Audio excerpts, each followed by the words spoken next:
วัสดีค่ะชื่อฟางนะคะชื่อฟางเรียกว่าอะไรก็ได้แต่ว่าชื่อฟางตอนนี้ทำอะไรอยู่ตอนนี้อยู่ที่ไหนก่อนตอนนี้อยู่เยอรมนีนะคะอยู่เมืองเล็กๆที่ว่าพาเดอร์บอนมันอยู่ในรัฐนอร์ไลน์เวสต์ฟาเลนอันนี้แผนที่เยอรมันรัฐนอร์ไลน์เวสต์ฟาเลนอยู่ประมาณตรงนี้ใช่ปะแล้วพาเดอร์บอนอะเมืองมาอยู่ตรงนี้ไว้แบบ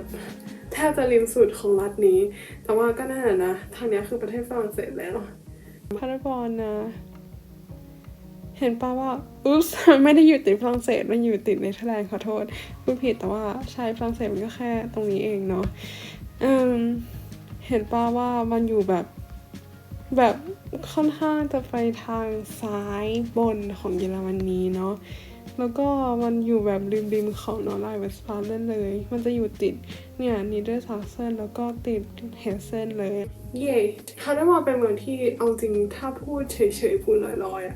กับคนทั่วๆไปเขาก็จะไม่รู้จักใช่ปะเพราะว่าถ้าพูดถึงเยอรมันคุณอาจจะแบบให้เบอร์ลินให้แบบแฟรงก์เฟิร์ตให้แบบมิวเชนอะไรอย่างนี้หรือเปล่าแล้วทำไมเราถึงต้องเลือกพาเดอร์บอนที่เราเลือกพาเดอร์บอนนะเพราะว่า ที่เราเลือกพาเดอร์บอนนะเพราะว่าด้วยสิ่งที่เราจะเรียนต่อ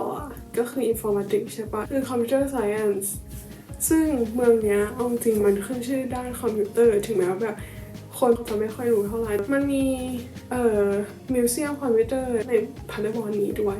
ซึ่งมันเป็นมิวเซียมที่แบบใหญ่มากใหญ่แบบแล้วคือมัน Amazing มากๆมันน่าทึ่งมากใครไม่เคยไปคือแบบจะเปลี่ยนมุมมองของการมองมิวเซียมคือตอนนั้นเรายังไม่เคยไปใช่ไหมไปครั้งแรกไปกับโฮสต์แล้วโฮสต์ก็แบบเนี่ยถ้าอยากเรียน informatics เนาะที่นี่มีคอมพิวเตอร์มิวเซียมด้วยนะชื่อ Heinrichsdorf อะไรเงี้ยเราก็หรออะไรเงี้ยก็ไม่ได้อะไรใช่ป่ะเพราะคำว่ามิวเซียมข้างหลังเราก็แบบคือเข้าไปเดินดูของเก่าๆหรอไปดูประวัติเขาหรอหรืออะไรแต่พอเข้าไปปุ๊บมันว้าวมากเลยมัน Amazing มันน่าทึ่งมันเปลี่ยนความคิดของเขาเป็นมิวเซียมมันเหมือนแบบพาเด็กไปเที่ยวได้นึกออกปะคือมีเกมให้เล่นคือเข้าไปโอเคมันมีประวัติคอมพิวเตอร์มันมีแบบใครเป็นคนอย่างนู้นอย่างนี้อย่างนั้นหรือหน้าตาของมือถือสมาร์ทโฟนรุ่นเก่าๆจนมาถึงรุ่นปัจจุบันนี้หน้าตาเป็นยังไงบ้างแล้วก็สิ่งที่ Amazing ก็คือมันดูโมเดิร์นมากกว่าที่เราคิดมันดูกว้างกว่าที่เราคิดมันใหญ่กว่าที่เราคิดอย่างเช่นพอเราเดินเข้าไปใช่ป่ะเดินดูมิวเซียมไปเรื่อยๆอย่างก็จะมีโรบอทตัวหนึ่งมาหาเราให้ฉันช่วยอะไรคุณได้บ้างมันสามารถแบบไกด์ไลน์เราได้แบบถ้าอยากไปดูโซนนี้ต้องเดินทางไปตรงไหนอะไรเงี้ยมันจะเดินพาไปหรือว่าแบบคุยกับมันได้อะไรเงี้ยคือมันมีโรบอทหลายตัวมากซึ่งแบบน้องตัวหนึ่งน่ารักมากแต่ว่าต้องพูดอังกฤษกับน้องซึ่งตอนนั้นเราไม่ได้พูดเพราะว่ามีคนพูดกับน้องอยู่แล้วก็แบบไปดูอีกตัวหนึ่งก็ได้อีกตัวหนึ่งเป็นแบบหุ่นยนต์แบบนั้นก็ทำเสียงเหมือนใน Star Wars อะไรเงี้ยได้เหมือนฮ่าฮ่าฮ่าแล้วก็แบบหน้าตานางก็เปลี่ยนก็น่ารักดีคือมันมีหลายอย่างมากเว้ยที่แบบเจ๋งสุดยอดอะไรอย่างเงี้ยตอนนั้นก็เป็น inspiration ทำให้เราอยากเรียน informatics มาเพิ่มด้วยก็เลยแบบโอเคเมืองนี้แหละเป็นเมืองที่คิดว่าน่าจะโอเคกับการเรียนแล้วก็ถ้าเทียบในมาตรฐานแบบเยอรมันหรือยุโรปทั่วๆไปใช่ปะการศึกษาทุกที่หลักสูตรมันเหมือนกันอยู่แล้วเว้ยมันแค่ต่างกันนิดเดียวโดยที่ขึ้นอยู่กับว่าใครเป็นคนสอนวิชานั้นสื่อสารเราได้มากน้อยขนาดไหนใช่พูดไทยไม่ถูกเนี่ยซึ่งเท่าที่เราดูมาหลักสูตรมันแทบจะเหมือนกันหมดเลยเว้ยปลเราเรียนเป็นแบบ Universität นะเราไม่ได้เรียน6 ชูเลอร์เราเรียนนี้ซึ่งหลักสูตรเราเวลาสมมติแบบทำการบ้านใช่ปะเราก็ไปหาเฉลยในเน็ตเนี้ยซึ่งแบบบางเฉลยเนื้อหามันเหมือนกับที่มาเรียนที่แฟรงก์เฟิร์ตที่ดูอิสเบิร์กที่แบบที่อื่นๆทั่วๆไปนึกออกปะคือเนื้อหามันเรียนเหมือนกันทุกที่เลยเว้ยมันแค่แบบ so whatever I study in Paderborn it's not a popular one it's not a famous one but I mean for studying who cares แล้วถ้าถามว่าทำไมถึงไม่ไปเรียนเมืองอื่นหรอถึงแม้ว่ายังไงมหาลัยที่เยอรมันก็ไม่ได้รับคนโหดขนาดนั้นอยู่แล้วมันมีหลายเหตุการณ์ที่ทำให้เลือกพาเดอร์บอนตอนแรกก็ไม่อยากอยู่พาเดอร์บอนต่อเพราะว่า ตอนมาแลกเปลี่ยนก็อยู่ private bond และ1เรียน student college ก็อยู่ private bond และ2แล้วก็แบบไม่ฉันเบื่อ private bond แล้วฉันต้องการไปอยู่ที่อื่นต้องการไปอยู่ที่ไม่มีคนรู้จักต้องการแบบเปิดโลกใหม่บ้างอะไรเงี้ยสุดท้ายก็เลือก private bond เพราะว่า some personal reason yes แต่ว่าการเข้ามหาลัยที่เยอรมันมันไม่ได้ยากขนาดนั้นจริงๆเลยถ้าคุณแบบมีเกณฑ์ตามที่เขากำหนดไว้อะถ้าคุณสมัครอะคุณก็ได้แล้วแต่ว่าต้องเช็คด้วยนะบางที่แบบต้องเช็คว่าหลักสูตรอะมันเป็นแบบ NC ไหมก็คือแบบดูเกรดไหมหรือว่าเป็นแบบซูลาซุ่มไฟก็คือใครเข้าก็ได้แบบ entry free อะไรประมาณนี้ถ้าคุณได้เกรดตามที่เขากำหนดได้ภาษาตามที่เขา require ได้อะไรเงี้ยมาแล้วสมัครไปก็ติดแต่ว่าถ้ามันจะเป็นแบบ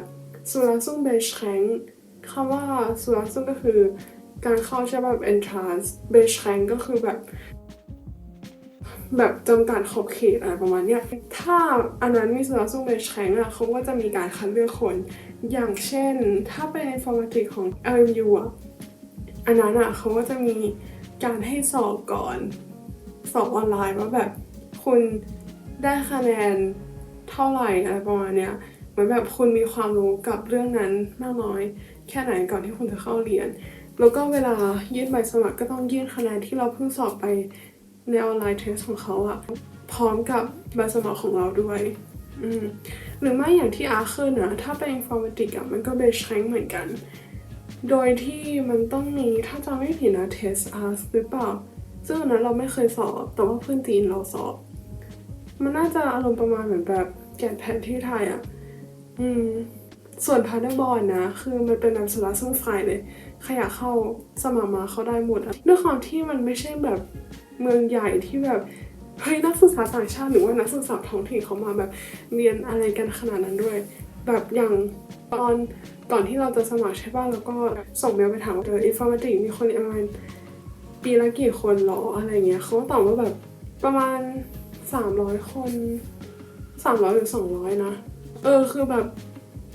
ก็ไม่ได้เยอะมากขนาดนั้นถ้าเทียบกับมหาลัยใหญ่ๆนึกออกปะซึ่งขอพูดตามตรงอีกอย่างหนึ่งก็คือการเรียน informatics ที่เยอรมันนะคือแบบเขาจะมีโค้ดแบบมีแบบ Durchschnitt ใช่ปะก็คือมีแบบ percentage ที่บอกว่าสมมุติคนเข้าประมาณ100 คนแต่จบออกไปตามหลักสูตรตาม6 เทอม6 semester ที่เขากำหนดมีแค่ประมาณ 50% เท่านั้นนะซึ่งเขาไม่ได้แคร์อยู่แล้วว่ายูจะแบบเรียนมากกว่า6 เทอมหรือเปล่าหรืออะไรอย่างนี้เพราะว่าด้วยความที่มันเป็นเรื่องปกติของเยอรมันเนาะก็ไม่รู้ว่าปกติไหมแต่ว่าก็มีหลายคนเหมือนกันที่เขาเลือกที่จะย้ายไปเรียนอย่างอื่นแทนหรือว่าแบบเรียนมากกว่า6 เทอมเพราะว่าจากประสบการณ์รุ่นพี่ส่วนใหญ่เขาบอกว่าไม่มีทางเรียนจบภายใน6 เทอมได้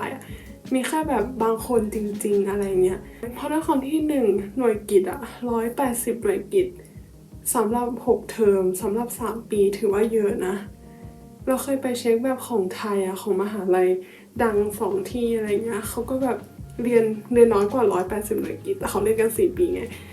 แต่ก็ไม่รู้ว่าแบบวิธีการนับหน่วยกิตเขาต่างกันไหมหรือว่าแบบจำนวนชั่วโมงมันต่างกันไหมอะไรเงี้ยตอนนี้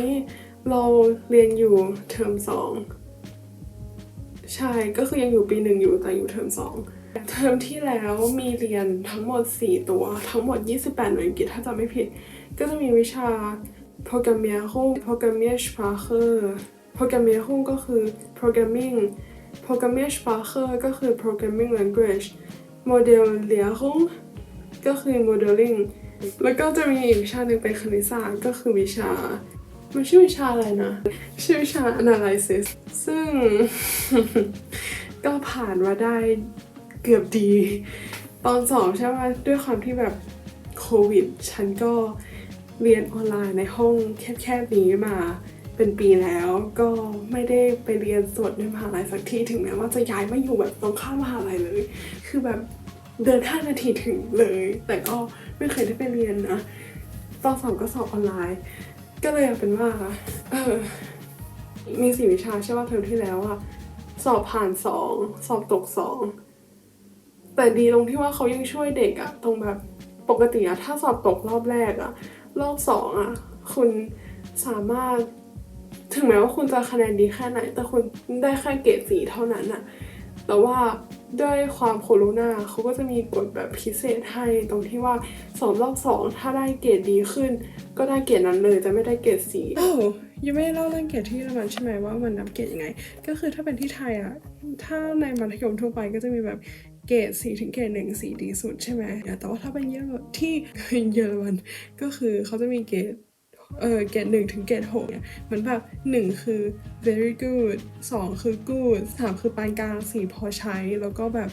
5ก็คือตก6ก็คือแย่เลยแล้วก็แบบถ้ายังไม่ผ่านอีกก็สามารถไปสอบใหม่เทอมหน้าได้ก็คือเขาก็ช่วยเด็กอยู่ก็ถือว่าโอเคก็แบบก็แฟร์ดี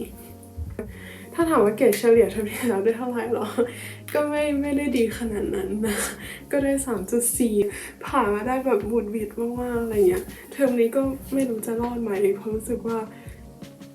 เทอมที่แล้วอะ4ตัวก็หนักเอาเรื่องอยู่อะแต่เทอมเนี้ยมี5วิชาเพิ่มมา1ตัวบวกกับpracticumอีก3ตัวรวมกันก็เป็น8อะตอนแรกเราลงคอร์สแบบC++ ด้วยแต่ว่าไม่ไหวเพราะว่า คือแบบมันเยอะมากก็เลยแบบโอเคเดี๋ยวเรียนเองปิดเทอมก็ได้หรือว่าแบบ whatever ก็คือมี5วิชาบวกอีก3practicumซึ่ง3practicumอะมันไม่ใช่practicumที่แบบต้องไปฝึกงานที่บริษัทหรือไปลองทำงานนะแต่มันเป็นเหมือนแบบงานกลุ่มมากกว่าว่าแบบเราสามารถเอาสิ่งที่เราเรียนอะมา apply ในการทำโปรเจกต์หรือในการทำงานกลุ่มอะไรเงี้ยได้ยังไงเทอมนี้เป็นเทอมที่มีหน่วยกิตเท่าไหร่นะ30ขอดูแบบ32หน่วยกิตเทอมคิดดูดิเทอมที่แล้ว28หน่วยกิตเทอมนี้32หน่วยกิตอะก็คือเยอะเพิ่มมา4หน่วยกิตจะผ่านหรือเปล่าทุกวิชาก็ไม่รู้นะแต่ว่าอย่างที่เห็นในปฏิทินจะสอบแล้วเดือนหน้าถามว่าได้หรือยังตอบได้ไม่ยังถามว่าของเก่าเรียนหมดหรือยังตอบได้ไม่ยังเทอมนี้มีเรียนวิชา Linear Algebra ตัวชื่อเต็มชื่อว่า Datenstruktur und Algorithmen หรือว่า Data Structures and Algorithm แล้วก็มีวิชา Data Bank System ก็คือ Data Bank System วิชา Software Engineering แล้วก็ Digital Technique นั่นแหละ5ตัวนี้แล้วก็ practicum 3ตัวก็มี practicum ของ DUA มี practicum ของ SA แล้วก็มี practicum ของ Digital Technique